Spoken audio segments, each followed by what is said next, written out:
Hi everybody, my name's Maggie Georgopoulos and I will be speaking at the upcoming Change Your World conference, and I'm really excited that I'm actually going to be joining you all and being able to share a little bit of my story, but more importantly being able to share a little bit about how our brain works and how our brain affects the changes that we make and what we could possibly be doing in our lives, or what stops us in some ways as well. So there's a lot going on and it's going to be an exciting day. So I'm going to start with just a little bit about me, but I'm not going to give too much away, because if I do, then you won't come and join me, and I'd like you to come and join me, where you'll get to hear a great story, learn great stuff, and actually be able to expand your consciousnness on what you should be doing and move forward and actually start to implement some of the changes you want to implement in your life. It's an interesting journey. So I will tell you, as I said, a little bit about me. So my background is engineering, and you're probably wondering why an engineer is talking about the brain. Along my journey, I became interested in what made people work. So I got more and more involved in looking into how people actually work, how our brains work, what goes on in our brains. And I suppose coming from an engineering background and having a bit of that scientific, line of thought, you start to think, wow, I wonder if there's a way we can change how that works or how that impacts. So I was, looking into these things, and one of the big things that popped up because of the world that I worked in, so being an engineer, being a woman, working in male-dominated fields, things like oil and gas, agriculture, even, banking and finance at some stage early in my career, heavy manufacturing. It was just, men, more men. I think the first time I ever ended up in an environment where there were more women than men, I wasn't entirely sure what to do with myself, which kind of says a lot. But it did get me thinking about how it was, the way our brain works and how we were brought up, and the cultures that we've been used to impacted on what we actually did or how we perceived things. So one little story I will share with you is many years ago, when I was a tiny little tack back in Australia. My mum and dad ran a business. So my dad ran a factory, and when I was a kid, I used to go to that factory, run around in the back where they were making the furniture, because that's what my dad made. And one of the things about factories in the early 70s is, one, it was very rare for a woman to be there unless it was the secretary walking out of the front office into the back area. The second one was, because it was very rare for a woman to be there, the walls would be covered in pin-up posters of, I suppose, for better description, page 3 girls, but basically Playboy centerfolds, etc. And as a kid, because this was a background that I was used to seeing, it became something that in my mind was okay, because that's what you had on factories. So when I started my first job as an apprentice electrician out at BHP Steel, and I walked across the plant and I walked across the way into the workshop, and what I saw on the walls was walls plastered with all these half-naked girly pictures.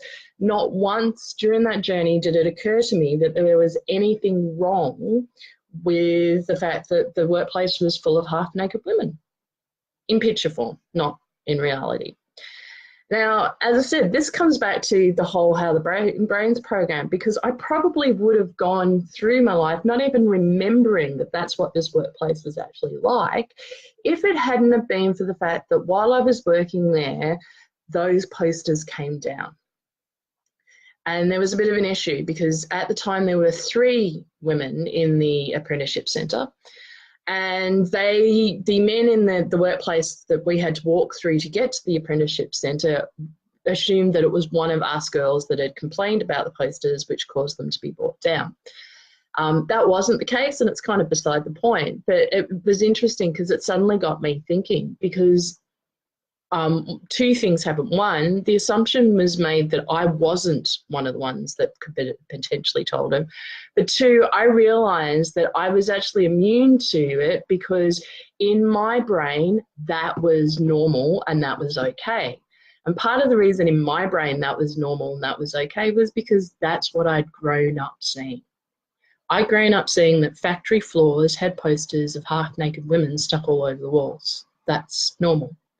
So if you think about it from that perspective, when we're looking to change our lives, or even looking at the direction that our lives are taken when we're doing something, quite often it is actually a conditioning that's happened, and you can't even actually realize, or you don't even realize that you've actually done it, right? So what's happened is when we're kids, we are getting conditioned into doing something, and we don't even realize that it's happening, and that conditioning is happening because of what happens around us. So if we're brought up, if we think about it from the perspective of trying to create equal and diverse workforces, for example, which is something that I work a lot on, part of the reason that we struggle with that is because we have to make culture change. So what we got to do is, that culture change is not trying to just shift let's write a document, put a few words up on a wall, and we can all say, hey, we've made culture change because we've decided this is what's going to happen. And deciding it's going to happen is part of it.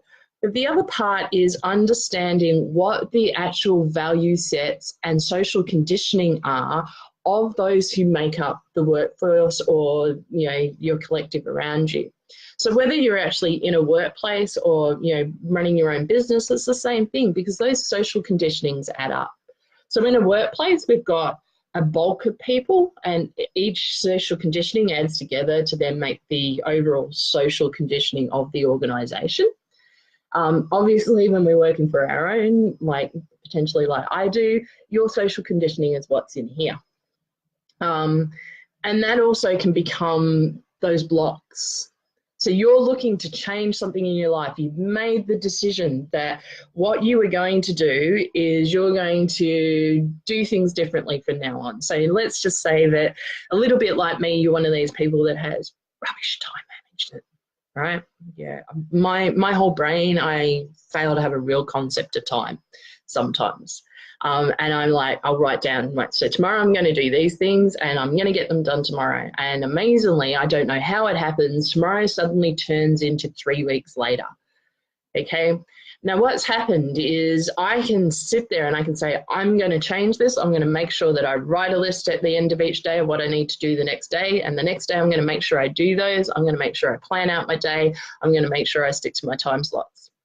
Now I can say that to myself and I can even action it. But if my subconscious mind already has a message imprinted in it that says, I will do things as they're needed to be done, but I will make sure they get done before a deadline, what's potentially going to happen is, if my brain says that that deadline's not tomorrow, but actually the deadline's 3 weeks later, then what will probably happen is I'm not going to get it done for 3 weeks, because my social conditioning is it's okay to wait for that 3 weeks, and I haven't reconditioned or reprogrammed my subconscious mind to line up with my conscious mind, saying that actually just because there's something that says that I have 3 weeks to get that done doesn't mean that it doesn't need to be done tomorrow. It actually means it does need to be done tomorrow, because in the next 3 weeks I've got certain things that will keep it in, stop that from happening.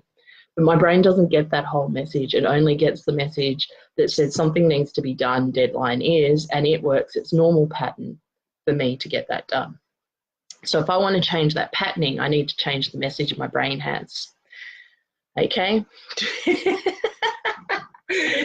Sorry to laugh. I love Amanda's comment here about the essay. And yep, I was notorious in university for my essays would come in actually quite often the day after they were due, with wonderful explanations as to why. But I don't recommend that's what you do, because it will set you up for a lifetime of heartache, Amanda. The point is, what you need to start doing is reprogramming your brain. And part of the reprogramming needs to explain to your brain that if you leave it to the due date, what's going to happen is you're not going to achieve what you're going to achieve. So you need to start explaining, reconditioning your brain to, I do things before they're due. And the way to do that is tricking it. So some of the ways you can trick your brain is, and they often try to get you to do that, is to give a different deadline. That doesn't always work, because we know that our brain knows what the real deadline is, because we've already told our brain what the real deadline is. What will work is starting to create a set of patterns and practices which we do and continue to do until it becomes habit. So part of that pattern and practice is, as I mentioned, one of the things I've started to learn to do, and I'm not perfect at it, but in order to get my business on track and make it work, was diary with dates, times, etc., going all the way down so that I could see exactly what's going on and when, you know, what my timeframes are. Break them down into half-hour periods. Write in exactly what you're going to do the night before. The next day, you do what's written in those time slots. So if an email pops in or suddenly another more fun assignment pops up or something like that, you don't do that. You do what's in the time slot. Now, it's obviously easier said than done, but what that helps you do is it helps you start to change your programming, because I started on, maybe I started today. So maybe I sat down last night and I did my list. Today's my first day. And I might get through halfway through my day and I manage to get myself distracted and miss one of my half-hour time slots or even an hour worth. That doesn't mean it's all over, because remember, I'm reprogramming, and reprogramming takes time. Depending on who you are and what your thing is, it can take anywhere from 20 days or 21 days to 120 odd, which is why they often talk about it being about 90 days to change a habit. Okay. Now, Amanda, that doesn't mean the world's over for you. You can potentially help yourself in the space of a week. So the point is to remind yourself whenever you make a slip up, not to give yourself an excuse to not do it, but to go back and go, okay, so I missed that bit, but I'm continuing on from here. Okay. And each time you do that, you will get closer to turning it into a habit. And part of the reason we know this is because, as I said, if we go back to our childhood, there's all sorts of stuff that happened when we were kids that has become habits, become a part of our subconscious mindset as to why we do things. And some of these things are like the messages we often send ourselves when we say, I'm no good at that. Right, so a classic message, running my own business. For years and years and years, I didn't set up my own business, even though people recommended I did, because I just went, I'm no good at running a business. Now, that was a subconscious message. And part of the reason that, even though I was saying it consciously, part of the reason that existed was, once again, going back to my family situation with my parents running this factory and the business. When I was 14, my parents had shifted the business into an export business. So they were exporting, well, actually it was an import business. They were importing product made, and they were getting it made in Taiwan and shipping it to Australia, because it was actually cheaper than making it in Australia. Isn't it a really sad situation when you think about some of these things? But, it's progress. It's the way the world goes. Not long after they did that, the Australian government, for the first time ever, floated the Australian dollar. Now, me being the usual happy, clappy 14-year-old who goes out and has fun with their friends, was at a school camp, read the headlines in the paper, needed to ring my parents because I panicked about the fact that their business was in trouble. Yeah, I told you, usual happy, clappy 14-year-old, apparently going on 40 at the time. But what it did was, I'm glad it was helpful, Amanda. What it did was it really helped me realize, when I was looking back from the adult situation, and I finally did step into setting up my own business, and I started looking back at some of the incidents that made me go, no, I'm no good at running a business, or I don't want to run my own business. When I started looking back at that, I realized that what had happened is there was basically a set of subconscious drivers that had been set up that basically walked me down that path. And those drivers included incidents like when I was 14-year-old and my parents' business having trouble, my mum constantly complaining about the fact that we're going to lose the house. We never did, by the way. They actually owned it outright by the time I was 15, but that's another story. But all of these messages basically dived into my brain, and they formed part of who I am, but also how I made my decisions. Because when people kept telling me to start my own business, my brain went, oh no, you don't want to do that. That's a really bad thing. You're going to struggle to pay your mortgage payments. You're never going to be able to, get money going right. You're going to struggle with business. What happens with the dollar is going to have fun. You can imagine what my brain's been doing over Brexit at the moment. It's been going pop, pop, pop, pop, big explosions. So all of those messages were there. In order to change that and overcome that and be able to run a business, which I have been doing reasonably successfully for about 15 years on and off now, so it's possible. I had to change the subconscious messaging. And in order to change the subconscious messaging, I had to become aware of what it was. So it's not an easy or a slow process, but honestly, the voices in your head, they actually start to inform you about that.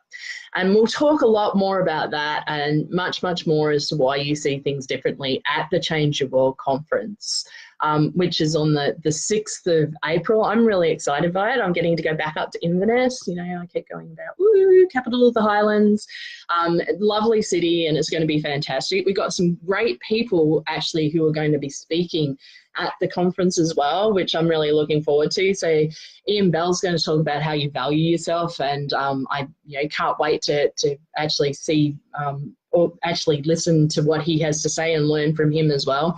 As I said, obviously I'm going to talk about how your brain actually betrays you and it's the reason why sometimes you can't change. We're going to hear from Marta Lewandowska, who's going to talk about your actual inner health and what you can do with that. We're going to be debunking myths around sleep with Nick Littlehales, which will be absolutely fantastic.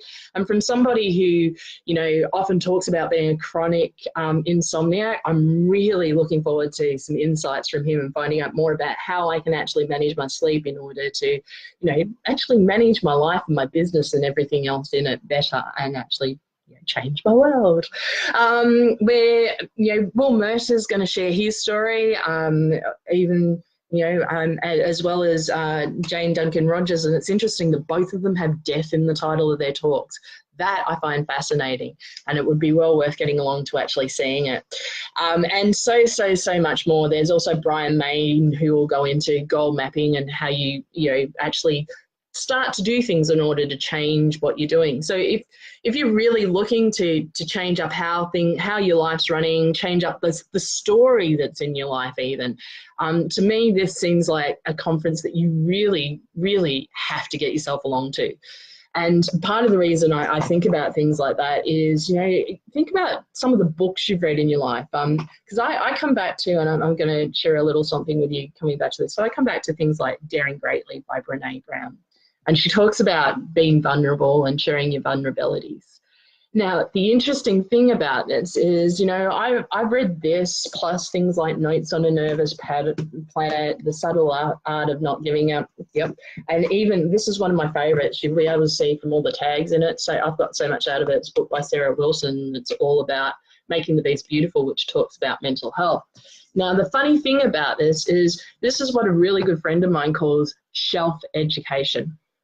That is, we read the books, the book goes onto the shelf, and maybe the information's gone in, but we don't take action on it. Here's what I think will happen for you. This Change Your World conference has an absolutely super lineup. We will be talking about so many things that you can actually take action on.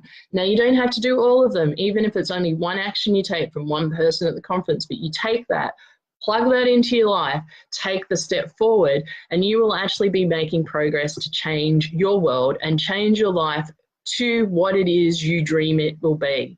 Because dreams don't need to be dreams, they can be successes. And you're going to get a stage full of people who are actually going to share that with you. So I've actually really, really enjoyed speaking to you, and it's really good to note that yes, the deaf titles have uplifting stories. I did believe that they would have that because I can't see this conference being anything other than uplifting. But what I'm going to say is, if you really, really do care about changing your world, making your dream a reality, having a look at the actions that you can take so you can turn your shelf education into an actual self-education, then I would love to see you at the Change Your World conference in Inverness on the 6th of April. I'm the opening speaker, so be there early so that you get everything from everyone, get the uplifting stories, the insightful stories, and everything that can help you change the way your life works from inside and out and actually create a better future for you. The early bird tickets are nearly all gone, so it'll be worthwhile coming along to it. And I'll be able to share more of my story with you and explain to you why your brain tells you things that you don't necessarily want it to, and how you can change that story and make it the success story you've always dreamed of it being. So I look forward to seeing you there on the 6th of April.